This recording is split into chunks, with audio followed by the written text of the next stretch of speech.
नमस्कार दोस्तों, आप सभी का स्वागत है हमारे YouTube चैनल में। मैं यशवंत कुमार आज एक ऐसे टॉपिक पर मैं चर्चा करूंगा जो जेपीएससी का जो सिलेबस है, जिसमें कि आप लोगों ने देखा होगा कि आने वाली जो एग्ज़ाम है, जो जेपीएससी जिसका नोटिफिकेशन जनवरी में आने को है, उसको लेकर के बहुत सारे स्टूडेंट सजग हो गए हैं कि आने वाले टाइम पे जेपीएससी को अच्छे से देना है और अच्छे से स्कोर करना है और अच्छे मार्क्स ला करके जेपीएससी में सिलेक्शन लेना है। तो आज मैं जिस पॉइंट पे बात करूंगा वो हमारा होगा कि सिलेबस में जो आप लोगों ने देख चुके होंगे, जिसमें कि हमें पढ़ना है हिस्ट्री है, ज्योग्राफी है, पॉलिटी है, इकोनॉमिक्स है और साइंस एंड टेक है। तो इन सारी चीज़ों को आप लोगों ने जो देखा है, तो आज मैं बात करूंगा इस टॉपिक में। आज जो हमारा टॉपिक है इसमें कि हिस्ट्री पोर्शंस की तैयारी हमको कैसे करें, और हिस्ट्री का जो है हमारा टोटल आपका जो क्वेश्चंस है वो 15 क्वेश्चंस इससे आने को हैं। और 15 क्वेश्चंस में जो इसका डिवाइडेशन जो किया गया है, जो इसका इक्वल वेटेज है, एंशिएंट हिस्ट्री में 5 क्वेश्चंस आएंगे, मेडिवल हिस्ट्री से 5 क्वेश्चंस आएंगे और मॉडर्न हिस्ट्री से भी 5 क्वेश्चंस रहेंगे।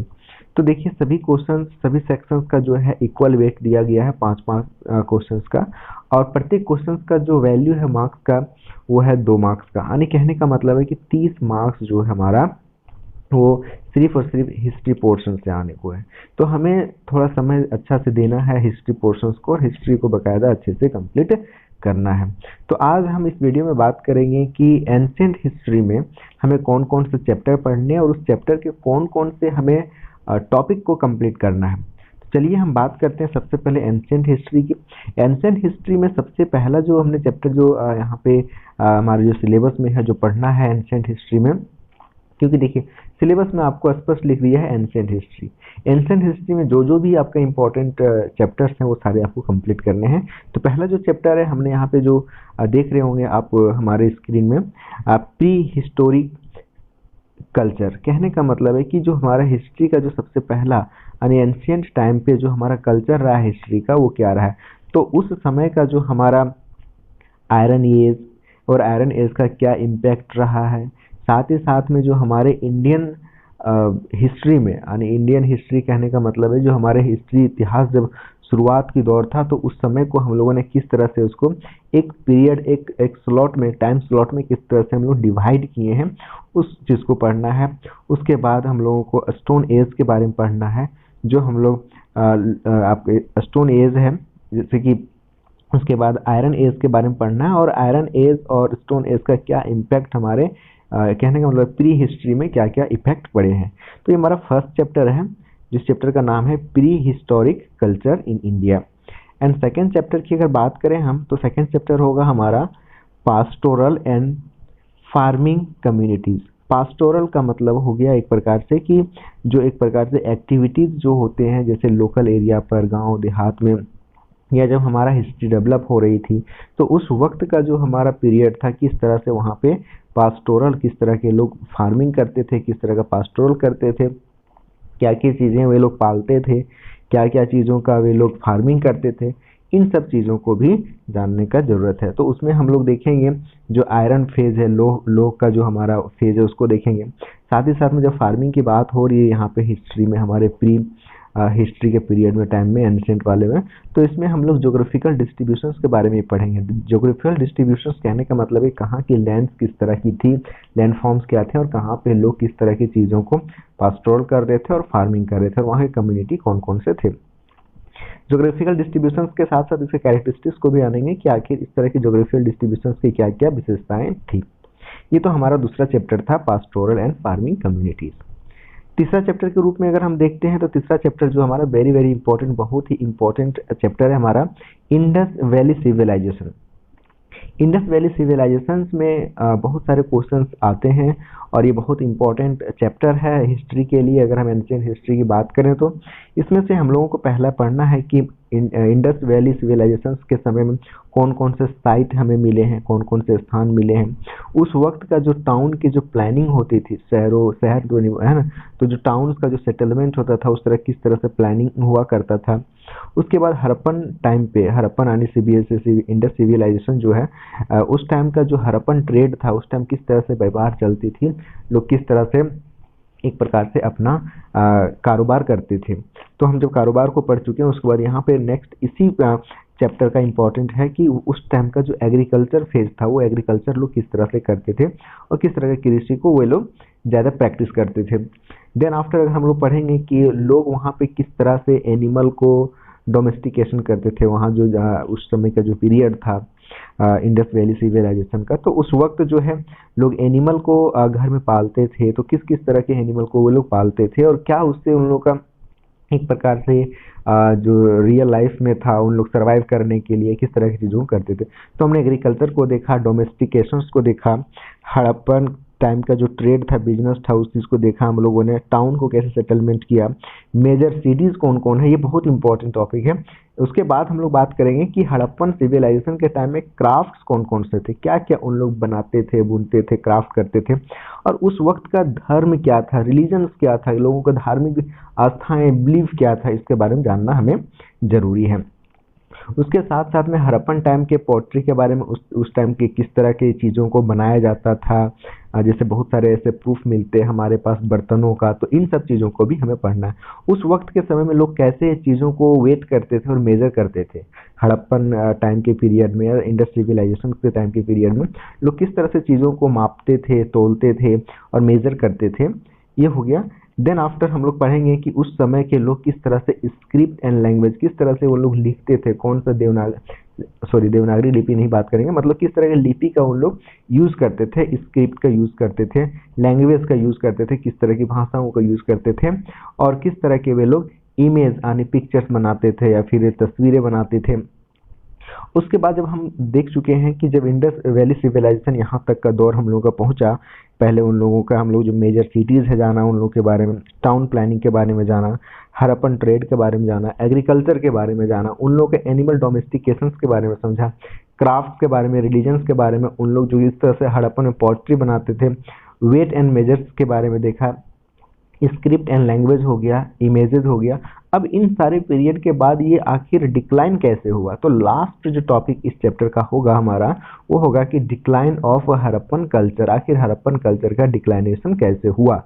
क्योंकि इन सारे टॉपिक को आप कवर करेंगे तो ना केवल आपका आने वाले एग्जाम के पीटी का तैयारी होगा, बल्कि आपका जीएस का जो मेंस का जो एग्जाम का तैयारी होगा इसके साथ साथ होगा। अगर आपसे 5 या 10 नंबर का क्वेश्चन मेंस में पूछा जाता है कि डिक्लाइनेशन ऑफ हड़प्पन सिविलाइजेशन या हड़प्पन कल्चर के बारे में एक्सप्लेन कीजिए, तो आप इन सारे फैक्ट को लिख सकते हैं कि स्टेप बाय स्टेप कि इसका डिक्लाइनेशन का कारण क्या रहा। नेक्स्ट अगर हम चैप्टर की बात करें तो चैप्टर हमारा 4th होगा जो हमारा वैदिक सोसाइटी होगा। वैदिक सोसाइटी का सबसे पहला हमारा जो इसमें सब टॉपिक के रूप में यानी टॉपिक के रूप में अगर हम देखें तो origin home of Aryans, Aryans का जो ओरिजिनल होम्स था, जो इनका एक प्रकार से मुख्य रूप से जो इनका घर कहाँ पे था। उसके बाद आर्यंस के कल्चर किस तरह के थे और उनके कल्चर के कुछ कुछ ऐसे विशेषताएं को हम लोग पढ़ेंगे। और फिर हम लोग इसी चैप्टर में पढ़ेंगे वैदिक टेक्स्ट, किस तरह की चीज़ों को उस टाइम जो लिखा जाता था, फिर उस टाइम वैदिक पीरियड के टाइम में किस तरह की चीज़ों को जो टैक्सेशन का जो पीरियड किस तरह का था, लोग किस तरह से वो टैक्सेशन चलाते थे अपना टैक्स वगैरह का। फिर हम लोग यहाँ पे देखेंगे कि वैदिक जो चीज़ें जो सोर्स है ये कहाँ से किस तरह से इसको रिकंस्ट्रक्ट किया है, हमारे सोसाइटी को और कल्चर को किस तरह से उन लोगों ने डेवलप किया था। और वैदिक सोसाइटी में ही हम लोग पढ़ेंगे कि ज्योग्राफी ऑफ ऋग्वेद, मतलब कहने का मतलब है कि जो ऋग्वेद का जो पीरियड रहा है उस टाइम का ज्योग्राफी को हम लोग समझेंगे। और साथ ही साथ में ऋग्वेद के बाद यानी वैदिक पीरियड के बाद का जो फेज है, ज्योग्राफिकल कंडीशन है, ज्योग्राफी है, उनके बारे में भी पढ़ना है इस चैप्टर में। इसके बाद वैदिक सोसाइटी में हम लोग इकोनॉमिकल कंडीशंस को पढ़ेंगे, पॉलिटिकल ऑर्गेनाइजेशंस और पॉलिटिकल सिचुएशंस क्या क्या थे, और उस टाइम जो हमारा मोनार्की सिस्टम जो उभर करके आया उसके बारे में भी पढ़ना है हमें। साथ ही साथ में सोशल ऑर्गेनाइजेशंस कौन कौन से रहे हैं, वर्ना सिस्टम कौन कौन से रहे हैं, है ना, वर्ना सिस्टम के बारे में पढ़ना वेरी वेरी इंपॉर्टेंट। और रिलीजन एंड थाउट्स, किस तरह के वो धार्मिक वहाँ पे धर्म था, लोगों का जो विचार था, थाउट्स था वैदिक पीरियड में, वैदिक सोसाइटी के पीरियड में, तो इन सारी चीज़ों को पढ़ना है। ये हमारा चौथा चैप्टर था। 5वां चैप्टर के रूप में अगर हम देखें तो मौर्यन पीरियड हमारा स्टार्ट होगा। तो मौर्यन पीरियड से पहले का हमारा जो चैप्टर है ये हमारा प्री मौर्यन पीरियड होगा। 5th नंबर जो चैप्टर होगा हमारा pre Mauryan period. Pre Mauryan period में हम लोगों को देखना है कि स्टेट का फॉर्मेशन कैसे हो रहा था और यहाँ पे जो 16 महाजनपदा इसके बारे में पढ़ना बहुत इंपॉर्टेंट है। 16 महाजनपदा रिपब्लिक्स के बारे में पढ़ना है। उसके बाद हम लोग वहाँ उसी चैप्टर में इसी चैप्टर में हम लोग पढ़ेंगे जो मौर्यन पीरियड के पहले का जो टाइम है उसमें कि जैसे अर्बन से सेंटर्स का डेवलपमेंट कैसे हुआ, कैसे अर्बन सेंटर डेवलप हुए। उसके बाद यहाँ पे हम लोग पढ़ेंगे कि हरियांका डायनेस्टी के बारे में पढ़ेंगे, शिशुनागा डायनेस्टी के बारे में पढ़ेंगे और नंदा डायनेस्टी के बारे में पढ़ेंगे। वेरी वेरी इंपॉर्टेंट, ये तीनों डायनेस्टी बहुत इंपॉर्टेंट है। क्वेश्चंस यहाँ से बहुत सारे पीसीएस एग्जाम में पूछे जा चुके हैं। 6 चैप्टर के रूप में अगर हम देखें तो 6 चैप्टर हमारा जो होगा द मौर्यन एम्पायर। अब मौर्यन का जो एम्पायर है, इन लोगों के एम्पायर के बारे में पढ़ना है, जिसमें कि सबसे इंपॉर्टेंट हमारा चंद्रगुप्त मौर्य और बिंदुसारा के बारे में। देन आफ्टर हम लोग मेगास्थनीज के बारे में पढ़ेंगे, अशोक के बारे में पढ़ेंगे। अशोक तो वेरी वेरी इंपॉर्टेंट, अशोक के बारे में पढ़ेंगे और इसके सक्सेसर्स के बारे में, इनके कौन कौन से इंस्क्रिप्शन थे, इनके साइट्स को पढ़ेंगे। अशोक का जो धमा है उसके बारे में पढ़ेंगे। मौर्यन के टाइम के समय में, जिस समय मौर्यन एम्पायर के समय में किस तरह के एडमिनिस्ट्रेशन चलते थे, किस तरह से उनका इकोनॉमिक सिचुएशन चलता था, इकोनॉमिक कंडीशंस किस तरह से उन लोग एस्टैब्लिश किए हुए थे, सोसाइटी किस तरह से चल रहा था और उनके आर्ट एंड कल्चर क्या क्या थे। और लास्ट में इसी चैप्टर का हम लोग एक पढ़ेंगे अर्थशास्त्र के बारे में। 7th नंबर चैप्टर में अगर हम बात करें, ये केवल मैं बात कर रहा हूँ आपका एंशियंट हिस्ट्री का। आप ध्यान से सुनेंगे क्योंकि जो मैं एक्सप्लेन कर रहा हूँ इन सब चीज़ों को आप अच्छे से ध्यान से समझिए, क्योंकि यह चैप्टर का वेटेज बहुत ज़्यादा है। जब तक आपकी हिस्ट्री अच्छे से कंप्लीट नहीं हो पाएगी, आपका 15 क्वेश्चन यानी 30 नंबर का पीटी में और इवन में जितना भी एक्सप्लेन कर रहा हूँ, ये आपका सिर्फ और सिर्फ पीटी की बात नहीं कर रहा हूँ, ये पूरा का पूरा आपका मेंस भी कवर करेगा। ये हमने सारा टॉपिक का, सारे चैप्टर का एक एक टॉपिक को लिखा है बकायदा। आप वीडियो को होल्ड करके, पॉज करके आप इस चीज़ को सारा का सारा नोट डाउन कर लीजिए अपने डायरी में, अपने कॉपी में, ताकि आप जब कभी भी स्टार्ट करें पढ़ने के लिए तो बकायदा एक एक टॉपिक के साथ आप कंप्लीट करते हुए चलें। क्योंकि मैं जिस तरह से पढ़ता हूँ, मैं ये चीज़ आप लोगों के साथ शेयर करना चाह रहा हूँ। बाकी आप लोगों को अच्छा लगे तो ये वीडियो को पूरा एंड तक देखते चलिए, मैं सारी चीज़ों को एक्सप्लेन करता जाऊँगा। और आज मैं इस वीडियो में एंशिएंट हिस्ट्री की बात कर रहा हूँ। नेक्स्ट वीडियो में मैं आपका मेडिवल हिस्ट्री की बात करूँगा, उसमें कौन कौन से चैप्टर हैं, टॉपिक हैं। देन आफ्टर में लास्ट में बात करूँगा मॉडर्न हिस्ट्री का। अब हमारा 7th चैप्टर जो है वो आपका post Mauryan India, post Mauryan India. तो इसमें हमारा सोसाइटी उनके बारे में पढ़ना है कि कैसे इवोल्यूशन हुआ, फिर जाति है ना, जैसे जाति का कैसे कैसे डेवलपमेंट हुआ है ना, संगम टेक्स्ट के बारे में पढ़ना है, सोसाइटी के बारे में पढ़ना है, सातवाहनास के बारे में पढ़ना है। उसके बाद जो हमारा इंडिजिनस जो डायनेस्टीज थे, जो यहाँ के जो लोकल जो डायनेस्टीज थे, फॉरेन डायनेस्टी कौन कौन आए, कॉमर्शियल कॉन्टैक्ट कैसे चलते थे, स्कूल के आर्ट्स क्या क्या थे, इन सारी चीज़ों को पोस्ट मेरिडियन में पढ़ना है। 8 नंबर चैप्टर में हमें पढ़ना है growth of Jainism and Buddhism. इसमें से जैनिज्म और बुद्धिज्म को कंप्लीट करना है 8 नंबर चैप्टर में। नेक्स्ट चैप्टर जो हमारा होगा 9th चैप्टर है, वो है हमारा इंपेरियल गुप्ताज। इसमें सोर्स ऑफ गुप्ता रूल को हमको पढ़ना है। इसके पॉलिटिकल हिस्ट्री के बारे में जानना है, गुप्ता पीरियड का। उसके बाद फाहियान के बारे में जानना है, गुप्ता एडमिनिस्ट्रेशन के बारे में, गुप्ता के टाइम का जो कल्चर क्या था, उस टाइम का जो अर्बन सेंटर किस तरह से डेवलप किए जा रहे थे और इकोनॉमिकल कंडीशंस क्या थे। ये हमारा इंपेरियल गुप्ताज के टाइम का था। उसके बाद हम लोग हर्षवर्धना के बारे में पढ़ेंगे। तो हर्षवर्धना वेरी वेरी इंपॉर्टेंट, यहाँ से क्वेश्चन काफ़ी ज़्यादा आते रहते हैं। इसमें हम लोग पढ़ेंगे कि जो हर्षवर्धना का जो पीरियड था वो सोर्स कब कहाँ से कहाँ तक का है, इसके अर्ली लाइफ क्या थे हर्षवर्धना के, हर्ष के टाइम का जो पीरियड था, हर्ष के टाइम पे जो हमारा एडमिनिस्ट्रेशन किस तरह से चल रहा था, इस वक्त का जो इम्पोर्टेंट था ऑफिशियल्स का, इम्पेरल को एस्टेब्लिश करने के लिए, चलाने के लिए, उस वक्त का जो ऑफिशियल्स इम्पोर्टेंस क्या क्या थे।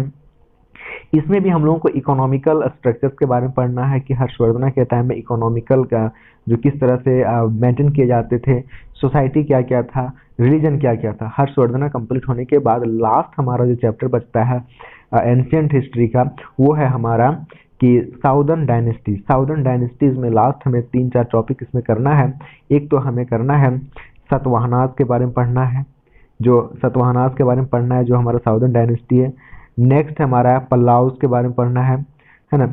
और तीसरा नंबर में हम चाणक्याज के बारे में पढ़ेंगे। उसके बाद लास्ट हमने पांड्याज के बारे में पढ़ेंगे। और इस तरह से हमारा एंशिएंट का जो टोटल जो चैप्टर के साथ साथ उसके जो टॉपिक हैं, जो उसके छोटे छोटे टॉपिक्स थे, जो माइक्रो टॉपिक्स थे, वो कंप्लीट होता है। ये पूरा का पूरा समझिए कि एंशिएंट हिस्ट्री का आपका पूरा कंप्लीट सिलेबस है।